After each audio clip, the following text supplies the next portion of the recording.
And nobody's making you do that, right? Nobody's forcing you to work out. Nobody's forcing you to create, to build stuff. These are things that you're doing by yourself. Funny thing is that these are the hardest things for us to do, right? Things that nobody tells us to do or don't force us to do, which are actually good for us. We don't do it because the resistance. So he talks about it in the book. Resistance meaning like the things that we kind of make us feel good or kind of be beneficial for us are the hardest things to do.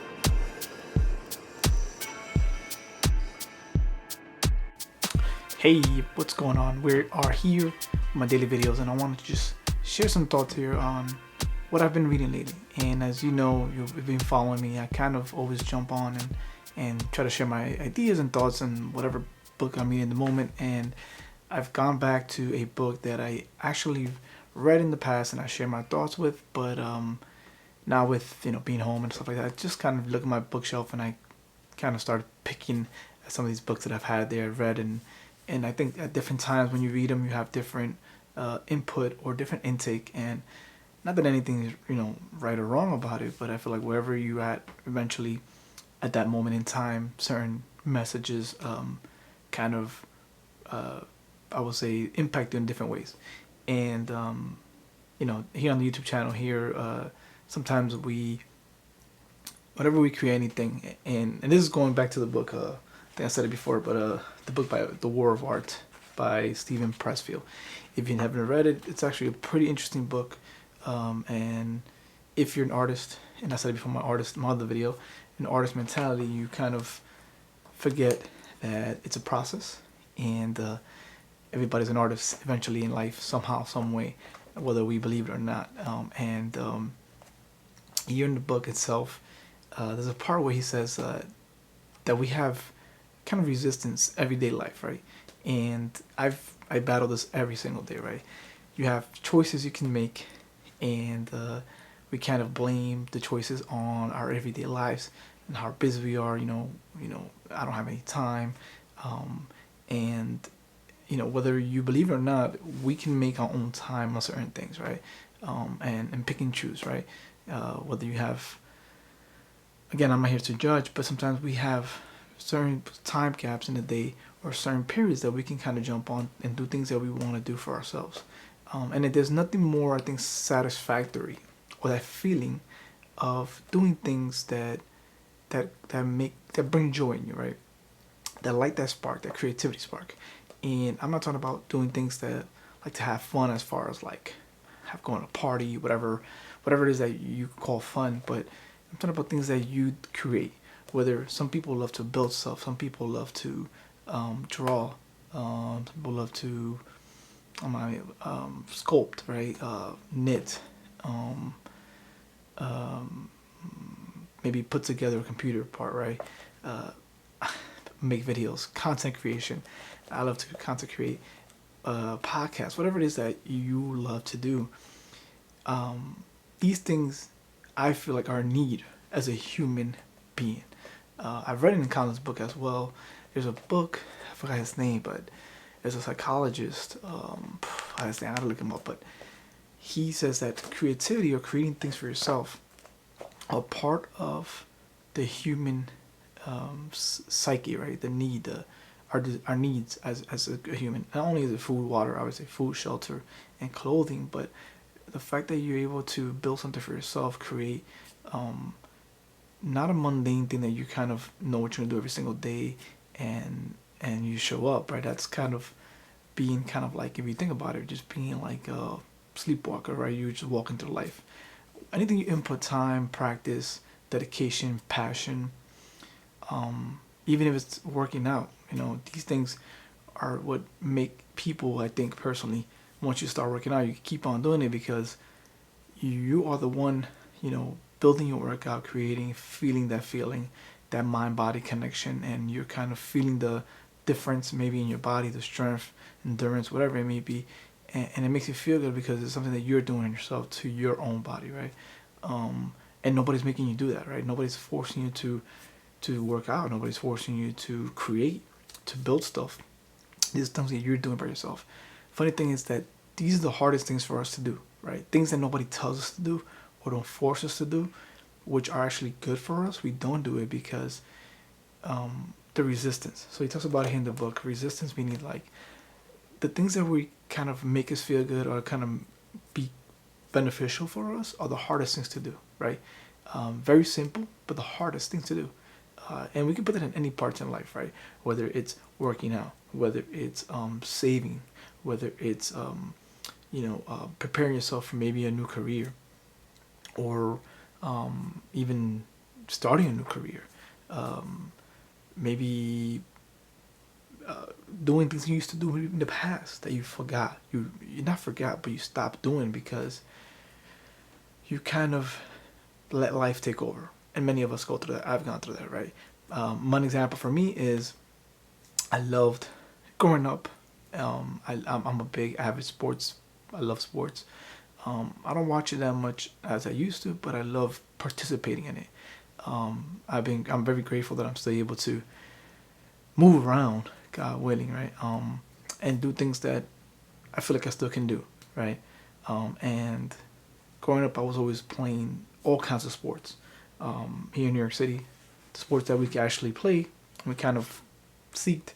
My first sport was basketball, and then I went to really hardcore into potential and loved it was baseball.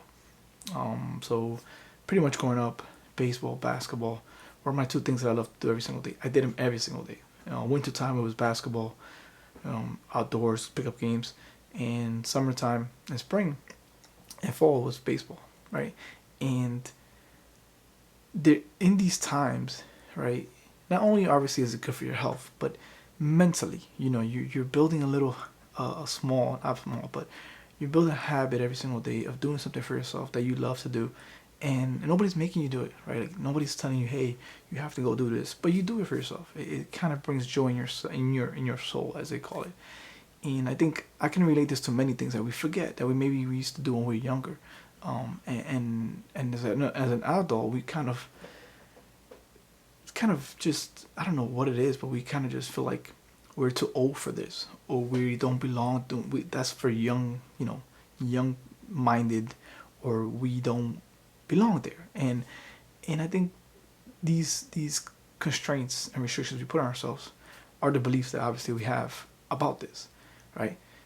Something that we built upon ourselves, right? My daughter is pretty cool. My daughter is very enlightened, and she tells me, she's a teenager. She tells me, hey, if a man wears a certain type of clothes, whether it's female or male clothes, if he wears it, the perception you have of those clothes on him having to be on females is on you as an individual, right? These are the beliefs you have. And that kind of slapped me in the face because it's true, we have these constructs and beliefs and societal kind of norms that we kind of forget about, and we kind of understand that we have to do things at a certain age and a certain time.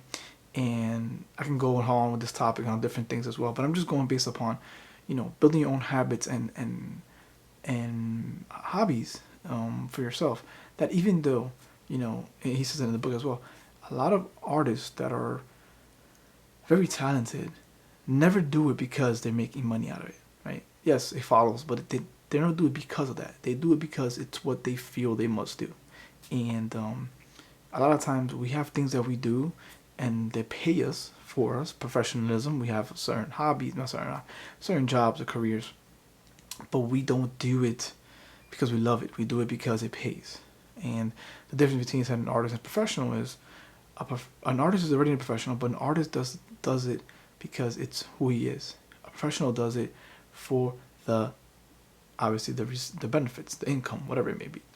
And I'm here to encourage all of us, myself included, that there's things that we've done when we were younger and we kind of forgot. We stopped doing. And there's, kind of breaking those beliefs that at a certain age you can't do X, Y, and Z. You can't do that anymore because you're not that age anymore. yes, there are some things that obviously if you physically cannot participate in certain activities, you can always do other things, right? But for the most part, there's a lot of things that we kind of feel that, oh, he's past his time or she's past her time. You know, a grown adult drawing, or what is he doing? What is she doing? Maybe you are a model and you're modeling at a certain age. Oh, you're too old for this. You know, all these things that we have from the outside noise that only stop us because we let it stop us.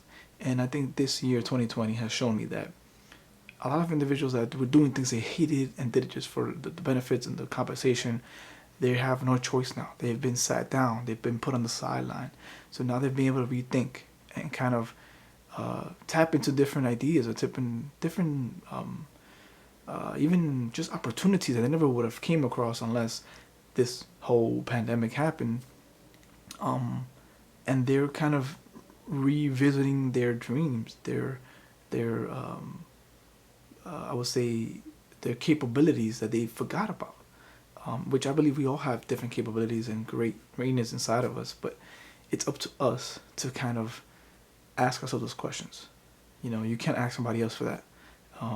They have their own agendas or visions, and you do as well. So if this video is long and boring and you take one thing away from it, is think back when you were younger, right? What was it that used to call you? What was it that you did that you can do for days? You know, you can do for hours, sorry, not days, but hours, and never feel tired, right?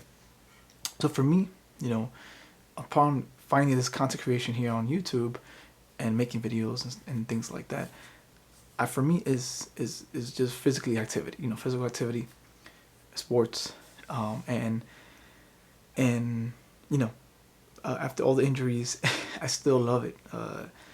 It's like a challenge, right, to come back after an injury or be able to perform at a not a, obviously professional level, but at a decent near perfect professional level, and only understanding that the only limits that we have is ourselves. So whatever it is you're doing, you used to do, make time for it. You know, to make time for it. I think that's one of the biggest. We gotta find time, prioritize somehow, some way, whether it's 15, 20 minutes, half an hour, whatever it is you can find every single day. Find that gap, right? Find that small gap a day, instead of getting on maybe some type of watching a movie or skipping something or napping or whatever it may be. Jump on it, try it every single day. See how your mind changes, see how your energy changes, see how you think differently and behave in different ways. So with that being said, it is Monday. I'll see you tomorrow and starts. See you guys.